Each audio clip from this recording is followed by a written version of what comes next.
Hey guys, today we're going to talk about the Reformation in a couple different places, specifically France, Germany, and then the Catholic Church itself, or something called the Counter-Reformation. So below is the SOL. You can pause your screen and read through it if you want, and we're going to move right on into the Reformation. So the Reformation in Germany. So we talked about how in Germany it was kind of broken up into these little individual countries, a bunch of little countries throughout all of what we know today as Germany as a whole. And it was part of what was known as the Holy Roman Empire.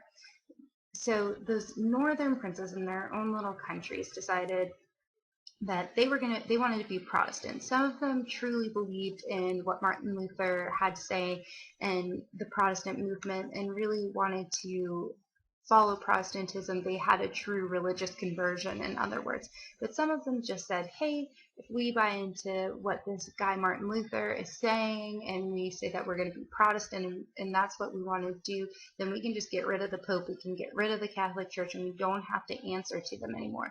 So they didn't really care about the Protestant or the religious side of it, but they saw it as a good move for them politically. So some of them were true converts to Protestantism, some of them weren't, but anyway, no matter what, the northern princes wanted to convert to Protestantism.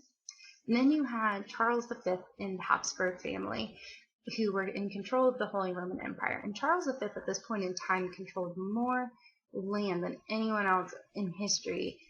He had the Holy Roman Empire, and that meant that anywhere that the Catholic Church was uh, the, the religion in that country, he was in charge of it. And that included Spain at the time, which meant that he also had all of Spain's colonial uh, places. So all of the colonies that Spain had were also under the Holy Roman Empire. So Charles V was a really powerful guy. And he saw that these northern princes were converting to Protestantism and were trying to break off from the Holy Roman Empire. And he said, no way, I want to keep all of us together. I want to keep all my power and all my land. So we're going to stay true to the Catholic Church and to the Pope. And it ended up causing a lot of conflicts. And it led to this time period called the 30 Years' War. It's just a really difficult time of religious conflict and religious wars in Germany. So during the Reformation, Germany was a really difficult place to be. There was a lot of war, there was a lot of religious conflict, there was a lot of tension, and that's essentially what you need to know about Germany in a nutshell. So let's move on to France. So the Reformation in France. There's a group in France called the Huguenots. The Huguenots are essentially Protestants in France. France was a Catholic country. It historically is a Catholic country, and so anyone who was a Protestant in France was known as a Huguenot. And because France was a Catholic country, the Huguenots were treated pretty poorly and they were persecuted. The massacre of St. Bartholomew's Day, which is the picture up on your screen, is an example of this, where just a ton of the Huguenots were slaughtered on a holiday. So Huguenots had a really hard time in France during this period. But luckily, they had a friend. He became king. His name was Henry the Fourth. Sorry, I always forget what number Henry he was, but Henry the Fourth. So when Henry the Fourth came to power, he was a Huguenot, or he was a supporter of the Huguenots. And when he was going to become king, they said, hey, some people had died, and it ended up coming down to him being able to become king. But they said, hey, to become king, you have to become Catholic. And he said, okay, sure, I'll become king, I'll become Catholic. But then he passes this thing called the Edict of Nantes. And what this is it was a law that gave Huguenots or Protestants the right to worship in France. So no longer were they persecuted. They had some rights, some civil rights under the law. They could worship openly. They could attend schools, things like that. They had some strongholds in France, like some military strongholds, and they got to keep those under the Edict of Nantes. So Henry IV just really made life a lot easier for Protestants and Huguenots, those Huguenots in France. Unfortunately, in 1685, the Edict of Nantes was revoked. And after Henry IV leaves power, there were some young kings, and this Cardinal Richelieu, took power for these young kings because they were too young to rule their own country. So he was their advisor. He took power in France after Henry IV ruled. And what he did, he was supposed, obviously he's a cardinal, he's Catholic, he was supposed to be loyal to the Catholic Church. But he saw all of the conflict that was going on, and specifically what was going on in Germany with the 30 Years' War. He saw that fighting that was going on, and he said, hey, even though I'm supposed to be Catholic, I can really twist this to France's benefit.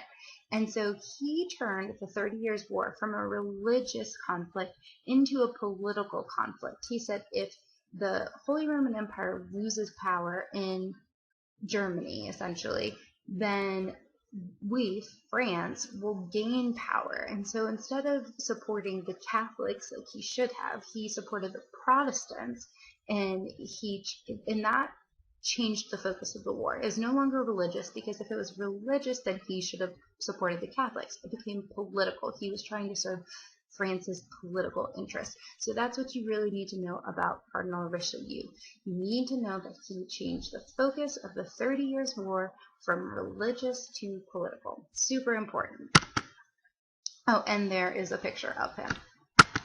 All right, and last but not least, we have the Catholic Reformation, or the Counter-Reformation. It's called the Counter-Reformation because it's the Catholic Church's reformation or change in response to the Reformation happening in Europe. So since the Catholic Church said, hey, obviously there's all these Protestants, we're having some issues, people who were Catholic are now breaking off, and they think we have these problems in the Catholic Church, we need to make some changes, we need to take a stance, and we need to strengthen ourselves.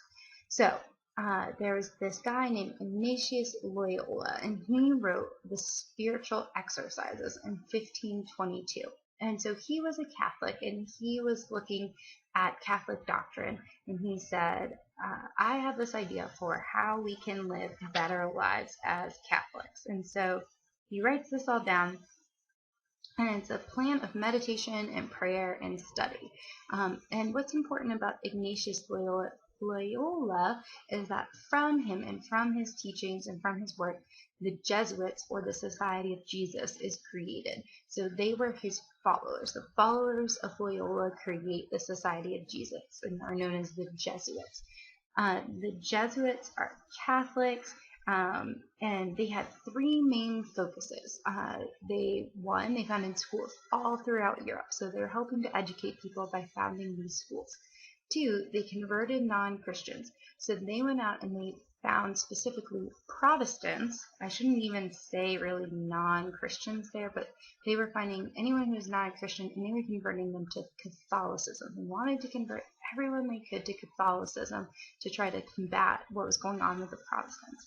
And lastly, they wanted to stop the spread of Protestantism. So they were Catholics, and they said, hey, we've got a problem. We need to make sure that no one else becomes Protestant in Europe. So that was their third goal. And then you have the Council of Trent. That was from 1545 to 1563. And essentially what the Council of Trent was, it was a meeting of a bunch of church officials, so bishops and cardinals, and they said, we need to reestablish church doctrine. We need to make it clear where the church stands on these things, especially the things that people are calling into question. We need to take a clear stance as a church and put our rules out there. So they made a couple decisions, and we have them listed below. Let's go through them. So first, the church interprets the Bible. So if you remember, the Protestants were saying that you don't need the church, you don't need the Pope, you don't need priests to read the Bible and interpret the Bible for you. You, as every individual, should be able to have the Bible, be able to read it in your language, and determine what you think the Bible means. You should interpret the Bible for yourself. Well, the Catholics said, absolutely not. That's not how it should be. We are reasserting that the church and the priests are the ones who interpret the Bible. Next, they said faith and good works is how you get into heaven, how you are saved. Remember, Protestants were saying that it's not about works, it's not about being forgiven for our sins and having to do all these rituals to be forgiven for our sins. It's just about faith. You only need to have faith to get into heaven, to be saved. And the Catholic Church says, no, not true. Faith and good works.